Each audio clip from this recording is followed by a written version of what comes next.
In the winter months of 1959, a group of 9 young, experienced hikers began their journey into the Ural Mountains of Russia. This wasn't the first cold weather trip that these hikers had taken, but tragically, it would be their last. During the trip, the hikers encountered something in the supposedly desolate region that led to the deaths of the entire group. What exactly happened that night is still unknown, but the incident has since become one of the world's greatest mysteries, with the details and evidence being some of the most shocking that I've ever investigated.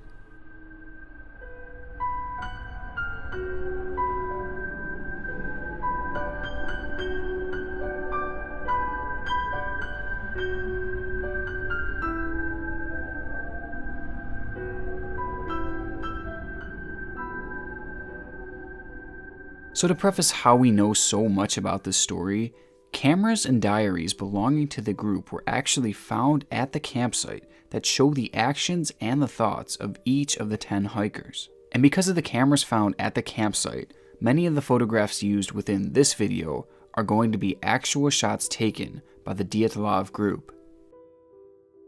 The story of the Dyatlov Pass incident began at the Ural Polytechnical Institute, where a group of current and former students formed a crew to trek across the Ural Mountains. Now, the ski trip was not what you would expect from a group of college students. Each of the members of the 10-man group were certified Grade 2 hikers, and the completion of the trip would make them Grade 3, which at the time was the most prestigious hiking certificate in the Soviet Union. Because of this, the trip was quite serious, with booze and cigarettes being left behind in order to avoid distraction. The goal was for the hikers to reach the mountain of Gora Orton, and the track that the hikers would be taking was rated at the highest possible difficulty. Still though, the group remained confident that they would be able to complete the journey as they were properly prepared and properly trained. Their journey started on the 25th of January as the group began traveling towards the village of Izhai. Once there, the hikers rested for the night and began their hike on the 27th. But for one of the hikers, bad luck would strike early. Just one day into the hike, the then 21-year-old Yuri Yudin began to suffer from severe joint pain. Yudin had been plagued by many health problems over the course of his life, and the limitations it placed on him were obviously quite frustrating. But in this case, his untimely health problems may have actually saved his life. With the pain in his joints becoming too much to bear, Yudin decided that he would only slow the hikers down if he stayed. So he said goodbye to his team, and he headed home, completely unaware of the tragedy that was soon to unfold. The departure of Yudin left the group with 9 people, 7 men and 2 women. The leader of the group, Igor Dyatlov, was said to be extremely knowledgeable and experienced, and by all accounts, he was a very well-respected leader. As the group traversed through what has now become the Dyatlov Pass, severe weather had caused them to lose their bearings and eventually end up on the side of the mountain Kholat Syakhl, or as it was better known by the local Mansi tribe, Dead Mountain. It was late at this point, and the weather was anything but stable, so Dyatlov made the questionable decision to pitch the tent and hunker down until sunrise. It's believed that none of the hikers would make it that far. In the midst of their trip, Igor Dyatlov had told Yuri Yudin as he was leaving that the group would send a telegram once they had returned back from their journey. Dyatlov believed the trip would likely take 16 days, but a few extra days were possible due to the unpredictable weather of the region. Yudin had waited for the telegram for weeks, but it never came. This caused him to report the group as missing, and by the end of February, a search party was underway. On the 26th of February, a search party was able to locate the tent in which the hikers had spent their final night in. Upon further investigation, it was discovered that the tent was cut open from the inside by one of the hikers. With these hikers being as experienced as they would not have done this unless they were extremely spooked by something, and the condition of the tent shows that the group likely cut the tent open from the inside in order to flee from something. And think about how crazy this is. Something had to scare them so badly and make them want to flee so quickly that they sliced open their only bit of shelter. Not only this, but the hikers had fled their tent so quickly that most were not wearing shoes, and none were properly dressed for the negative 30-degree temperature, with some venturing out of the tent in only their underwear. Perhaps even more shockingly, The footsteps of all 9 of the hikers were discovered heading away from the campsite, which revealed something strange. Rather than the footprints being sporadic, as one would expect if they were running away from something, they were instead extremely organized. One by one, the hikers walked single file down the hill in their bare feet and socks with hardly any clothes on, as they slowly began to freeze to death. Between the cut-open tent and the single file walking, it's already very clear that something very unusual had happened that night, but things only got stranger as the bodies began to be discovered. Each and every one of the deaths on the Dyatlov Pass seems suspicious. Investigators set out on the morning of February the 27th with high confidence that the members of the group would be found alive. The tent was located and the footprints were located. Now all that's left to do was find these extremely experienced hikers. While combing the area around a patch of trees, a member of the search party noticed that there was something brown sticking out of the snow near an old cedar tree. As they approached, they noticed that all of the branches on the lower part of the tree had been broken off, which might have suggested that somebody had possibly tried to climb it. Remains of an old fire were found under the tree as well, and next to this fire was where the first bodies were found. Yuri Doroshenko was the first hiker found. He was lying face down in the snow, wearing a short-sleeved t-shirt and swimming trunks. He was wearing 2 socks with no shoes. Doroshenko had a large burn on the right side of his head and on his foot. Along with this, he also had gray fluid coming out of his mouth. His body was covered in scrapes and bruises, and his ears, nose, and lips were covered in blood. It is speculated that these injuries were self-inflicted and done out of agony, as Doroshenko was quite literally being frozen to death. The gray fluid found coming out of Doroshenko's mouth is typically a sign that the body had experienced a strong force to their chest cavity. This perhaps suggests that Doroshenko had possibly fallen from the cedar tree, or that somebody else had pressed on his chest with extreme force. Despite these strange findings, Doroshenko's official cause of death was labeled as hypothermia, and the detail of the gray fluid found in his mouth never made the initial report. 23-year-old Yuri Krivonishenko was found lying next to Doroshenko under the cedar tree. He was found wearing a long-sleeved shirt and a single sock. His body was heavily bruised with multiple cuts as well. Burns were found on his foot and up his legs, as well as on both of his hands. Inside of his mouth, a chunk of his own knuckle was found, which may have been done while Krivonishenko was biting his knuckle in order to either stay conscious or to stop himself from crying. Later investigation revealed that both of the first 2 bodies were moved after death. What may have happened in this situation was that other members of the group found the 2 dead and put their bodies in an orderly manner out of respect. Other members of the group may have took the men's clothing to divide up amongst themselves in a desperate attempt to stay warm. The next body to be found was that of Igor Dyatlov, the leader of the group. Dyatlov was found face up with both of his fists clenched, and his body had also been clearly manipulated after his death. Dyatlov had abrasions and bruises on both of his ankles, as well as cuts and bruises on his face. He was missing an incisor in his jaw, and the coroner reported that these injuries were consistent with that of those caused by a fistfight. His official death was hypothermia. Zinaida Kolomogorova was the first of the women to be found. She was found better dressed than the others, but one of the sweaters she was wearing had part of its right sleeve torn off. She had abrasions on both of her hands and bruises on her face. Another long bruise was found at the side of her body, which apparently showed consistency to a hit from a baton. These injuries show a potential sign of struggle, and her official cause of death was labeled as hypothermia due to a violent accident. Both Kolomogorova and Dyatlov were likely trying to make their way back to the tent when they both perished. It wouldn't be for another week that the next body was found. 23-year-old Rustem Slobodan was found on March 5th, lying face down and covered in snow. He had internal bleeding in both of his temples and a large fracture on his skull. Whatever caused the fracture and hemorrhaging is unclear, but medical experts concluded that Slobodan likely survived the injury for up to an hour after it had happened. It is theorized that Slobodan became extremely disoriented and dizzy after suffering these injuries, and collapsed on the ground. Still conscious and awake, Slobodan quickly died of hypothermia. His body too showed signs that it had been moved post-mortem. Months would go by until a member of the Mansi tribe discovered a den created by the surviving hikers. This den was a last-ditch effort for the remaining 4 to survive the frigid cold, but ultimately, it was unsuccessful. Ludmila Dubinina was found with her body draped over a natural ledge, with running water flowing directly next to her body. The tissue around her lips and her mouth were missing, exposing her teeth and her upper jaw.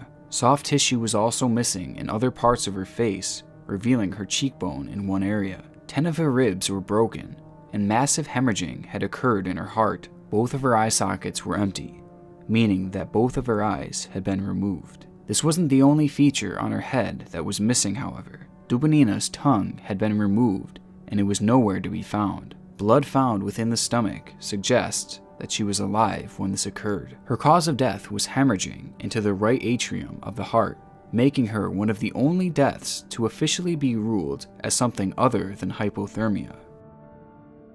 Semyon Zolotorov, the oldest member of the group, was found slightly more prepared for the elements than the others. He had 3 pairs of pants on, and he wore a long jacket over his sweater, with 2 hats, a scarf, and boots. Despite him having at least some preparation for the cold, he too perished along with the others. Much like Dubinina, Zolotoryov had mysteriously suffered injuries to his chest, resulting in 5 broken ribs and a flailed chest. He was missing tissue along his right eyebrow, which revealed his exposed skull bone. He also had a deep gash in the back of his head, which too revealed blood. Zolotoryov was also found without eyes. His cause of death was quickly ruled hypothermia, despite the strange unexplained injuries that he had suffered. Both Zolotoryov and Dubinina had suffered their chest injuries whilst they were still alive. Medical experts concluded that their injuries were caused by a large force and could not have been caused by another human. Their internal injuries were similar to something you would see from a car accident, but despite this, neither had any bruising or marks where the force would have hit. This point alone continues to baffle researchers and remains unexplained how it could even be possible. Alexander Kholatov was found near the den, along with the others. Though not ideal, his clothing was better than the majority of his companions. However, there were rips and tears found on his jacket and on his pants. Along with these rips, burn marks were found on his jacket and socks. Kholatov was missing both of his eyebrows, and bone could be seen where they once were. His nose was broken and his neck was deformed, meaning that it was likely snapped. A gash was also found behind his right ear. Despite the clear and obvious signs of a major struggle, the autopsy was left vague and concluded that he too had died from hypothermia. The vagueness of the autopsy was fairly consistent with the remaining victims found in May of that year. Little explanation was given to any of their injuries, and the autopsies were found to be very misleading. Nikolai Brignoli was similar to Zolotoryov in the fact that both were somewhat prepared for the outdoor elements. It has long since been believed that Brignoli and Zolotoryov were outside of the tent at the time that the others fled, which would explain why they were already prepared for the cold. Brignoli was found with bruising on his lips and on the lower left side of his face. He had bled internally on his lower right forearm. Along with this, his skull was fractured and cracked all over the left side of his head. These fractures would have had to have been caused by an extremely powerful force, but no damage was done to the soft tissue on the top of the fracture, meaning that again, another human could not have inflicted these injuries. Upon suffering this injury, Brignoli would likely have been in an unconscious state and would have died no more than 3 hours later. His death too was officially blamed by a powerful force that could not have been caused by a human. Each and every one of the deaths on the Dyatlov Pass seems suspicious. All of the hikers had bruising and cuts on their bodies, specifically on their faces, and most had other shocking and disturbing injuries that were left unexplained. But one of the more shocking things revealed in this case has yet to be discussed in this video. It is believed that the last 4 hikers had taken clothes from some of the corpses once they had passed away in a desperate attempt to survive the freezing cold. So when the final 4 bodies were found, they were all wearing clothes from the victims who died before them. It was discovered that on these clothes, trace amounts of radiation were detected. And adding to that, radiation was also detected in the entire area of the Dyatlov Pass at the time. It is believed that there is no natural way that this radiation could have been found on their bodies, but an explanation as to how it got there has never been offered. Looking at these deaths as a whole, no part of the situation seems to make any sense. From the ripping open of the tent, to the single file walk down the mountain, to the horrific injuries, and finally the radiation. Everything just seems out of whack, which is why this case has become one of the most mysterious of all time. And due to its popularity and widespread appeal, thousands of theories have been put forth as to what may have caused all of this. Here are some of the more popular ones.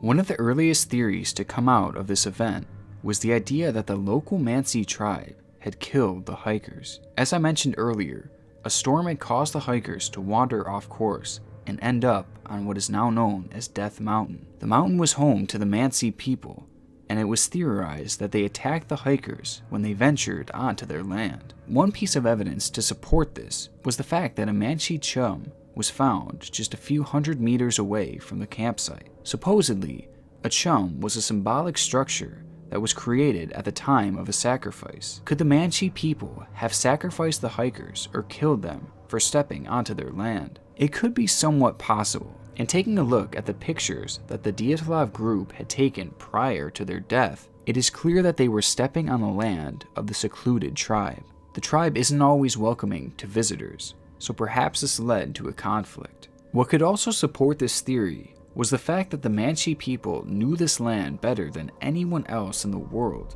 Perhaps they could have covered up their tracks and staged the murders in such a strange way that they knew it would never be solved. Now this theory is so intriguing to me because it would answer why the hikers fled their tents so quickly. Perhaps they realized they were about to be attacked and they tried to escape from the tribe. Also, it would explain why they walked single file down the hill, because maybe they were being led there and told to do so. Ultimately, the theory for the Mansi people having killed the hikers sounds somewhat believable. But at the end of the day, if you really dig into it, it doesn't make enough sense. How would this explain the injuries suffered by the hikers? The coroner clearly said that a few of these injuries could not have been caused by a human, so that alone makes this theory very unlikely. Plus, the idea of them covering up every single one of their footprints seems far-fetched. Finally, the chum that was found in the area of the hikers' disappearances was likely for the sacrifice of a moose, which they would have then used for food.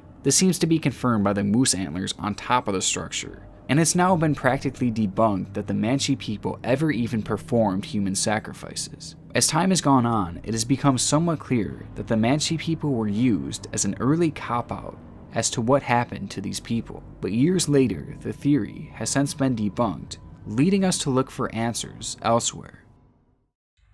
Our second theory is an explanation as to why the hikers fled their tent so quickly. For them to practically destroy their main piece of shelter, they had to have been certain that their lives were in danger, and they had to think that this danger was approaching so quickly that they had to leave without proper provisions. Because of this, and the location of the tent, many now believe that an avalanche had caused the hikers to flee that day. Though this specific area is not known for having frequent avalanches, they were camped at the base of a mountain, meaning that they could have been in a direct path of an incoming avalanche. This theory would explain why the hikers cut their tent open in such a hurry and left the safety of their shelter with only light clothing on. And for obvious reasons, this has been the widespread theory that many have settled on. However, it's not without issues. For starters, this theory doesn't explain how the hikers suffered such serious injuries. Remember, those who had suffered broken bones showed no signs of tissue damage near their injuries. This is significant because if an avalanche had caused a rock to strike them or caused them to crash into a tree or something like that, there would have been significant damage to their tissue around their broken bones.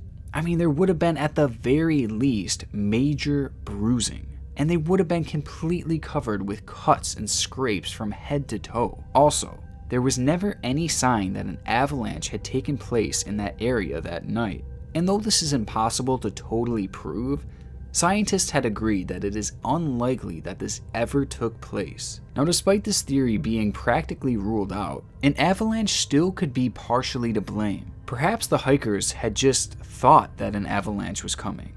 Maybe they heard a loud noise or something like that, and they panicked and cut open the tent.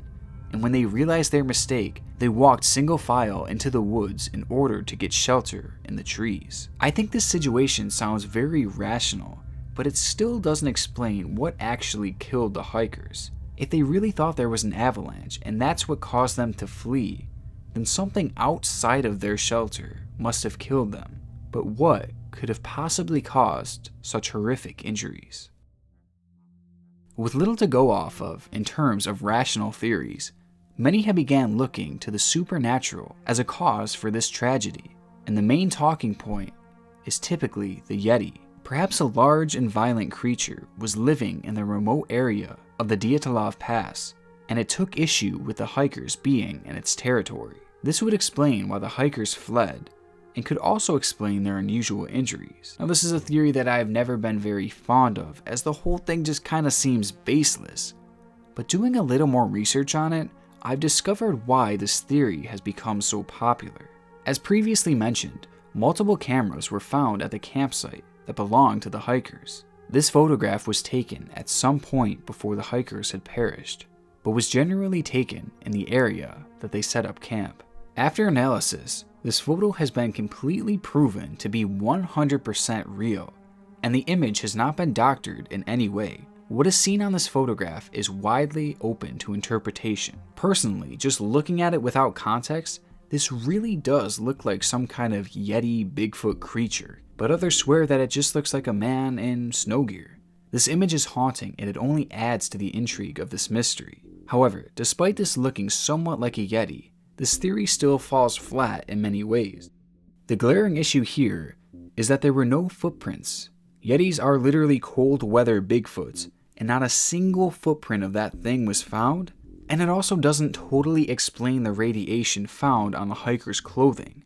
But considering we really don't know anything about Yetis, perhaps they give off some sort of radiation. But because of the lack of tracks and no real evidence other than the photograph, this remains just another theory at this point. Another popular supernatural theory for this case has been the idea that aliens were to blame for the deaths of the 9 hikers. For starters, bright lights in the sky were seen overhead of the Dyatlov Pass on the night of the incident. Local Mansi hunters claimed that the lights looked like glowing spheres and matched the descriptions of the modern-day UFO. On the body of Semyon Zolotorov, a camera was found with extensive water damage. Despite the obvious damage from sitting in the freezing cold for 3 months, the film within it was eventually developed, which showcased something strange. Through all of the water damage, the photographs seemed to show that Zolotorov was photographing some sort of light form in the sky, though this could very well be just because of the damage done to the camera. Believers of the UFO theory link this to being an indication that Zolotorov was photographing UFOs moments before the hikers fled their tent, and maybe this unidentified light form began coming after the hikers and causing them to flee. It is unclear what would have happened from there, but a popular belief is that the UFO caused the hikers to go into a trance. This made them walk down the mountain in a single file line. This would explain the radiation and the fleeing from the tent as well, and it could potentially explain the injuries found on the hikers. I mean, who knows what kind of weaponry or force that these aliens had, and if you believe this theory so far, you might not have a hard time believing that the aliens then attacked some of the hikers and killed them with their strange weaponry. Personally, this remains one of the most interesting theories to me, but due to just how outlandish it kind of is, I can't totally commit to it. But with all that being said, it is hard to completely dismiss it. With just how unusual the events at the Dyatlov Pass were, many have blamed a strange psychological occurrence on the deaths of the hikers. For starters, many have pinned this entire situation on paradoxical undressing. This is a phenomenon when a person is suffering from hypothermia, yet they feel as if they are overheating. This burning feeling causes the person to remove all of their clothing in an attempt to cool down, and this obviously ends up killing the person even quicker. This was initially used as the likely cause of the hiker's death, as it explained why so many were improperly prepared for the cold. Also, the extreme effects of hypothermia could have also caused the hikers to hallucinate or hear things, and thus flee from a non-existent threat. And at the surface, this could appear to be the case, but digging deeper, I have to discredit this theory. For starters, the last remaining 4 hikers took the clothes from those who perished in order to stay warm. Also, a fire was found by the first 2 hikers who had passed away. All along the Dyatlov Pass were signs and evidence that these hikers were actively looking for warmth and trying to stay alive. Plus, this theory does nothing to explain the injuries that the hikers had faced, and for these reasons, this likely isn't what killed the 9 hikers. Another psychological theory has been that the area around the Dyatlov Pass produces low-frequency wind, which creates what is known as a Kármán vortex street. This ultra-low frequency is said to cause panic attacks to many of those who experience it. So maybe the hikers heard this and fled their tent due to this paranoia, and by the time they made it down the mountain, they realized their mistake, but it was too late. Now obviously again, this doesn't explain how the hikers suffered such grotesque injuries, and it really just falls flat as well. But I also tend to have a hard time believing these psychological theories, simply because of the number of people present at the time of this tragedy. For all 9 hikers to have experienced the same psychological phenomenon, and for all of them to react in the same way seems incredibly unlikely. No 2 minds are alike, so the idea that all 9 of them would collectively act in a way that would surely get them killed doesn't make any sense. I mean, not one of them realized that fleeing the tent was a crazy thing to do, or maybe this was all part of it. Maybe the group had a disagreement, which caused a fight. Maybe some members of the group began to slowly lose their minds, while the others remained sane. And these clashing mindsets may have led to a physical confrontation that would have caused the minor physical injuries. Things may have boiled over as the tent was ripped and the group fought outside in the cold. Realizing the mistake that they had all made, the group may have then calmed down as they realized that they would surely die if they continued fighting in the cold. This caused them to head for the shelter of the trees below. It's not a perfect theory, and again doesn't explain the horrific injuries, but then again the perfect theory doesn't seem to exist in a case like this. One of the theories that I personally like the best is that the Soviets covered up the real events of what happened. The Dyatlov Pass incident was initially buried by the Soviet government for nearly 3 years after it had happened, and once it was finally revealed to the public, inconsistencies in its reporting and in its autopsies were heavily prevalent. Now, many of what we actually know about this case is from the early Soviet reports, meaning that they could have misconstrued the information of the case in such a way that they knew no one would ever discover the truth. But if this is true, then what could they have been hiding? Well, piggybacking off of the previous theories, the government would have had reasoning to cover up a Yeti attack or an alien attack for obvious reasons, and potentially the military had come in after the group had encountered these things. One member of the search party even claimed that a pair of military boot footprints were found within the 9 hikers' single-file trail. This could indicate that the hikers were ordered down the mountain by a member of the military, and from there the group was taken care of. But the cover-up could have also been for a more probable theory. This event took place during the Cold War, and Russia was very obviously trying to develop new and powerful weapons. And for these weapons, they would typically test them in remote and desolate regions, much like the area of the Dyatlov Pass. So maybe Russia was testing rockets or bombs in the area, and when they went off, it terrified the hikers and caused them to run away from their shelter. And maybe these weapons had actually struck some of the hikers, causing their strange and terrifying injuries. It was even confirmed that rockets were shot at the direction of the Dyatlov Pass from a military group somewhat near the area, but officials denied that the rockets would have landed anywhere close to the group. Whatever the case may be, the idea that the Soviets had some involvement in at least covering up the incident seems entirely possible, but the question still remains, why? Despite the countless theories offered for this event, none seem to really solve everything, and it is possible that due to the improper reporting from the Soviets, that the answers to this case will never fully be known. Hopefully someday new evidence will be released that blows the whole case wide open. But until that day arrives, the Dyatlov Pass incident will remain one of the greatest mysteries the world has ever seen.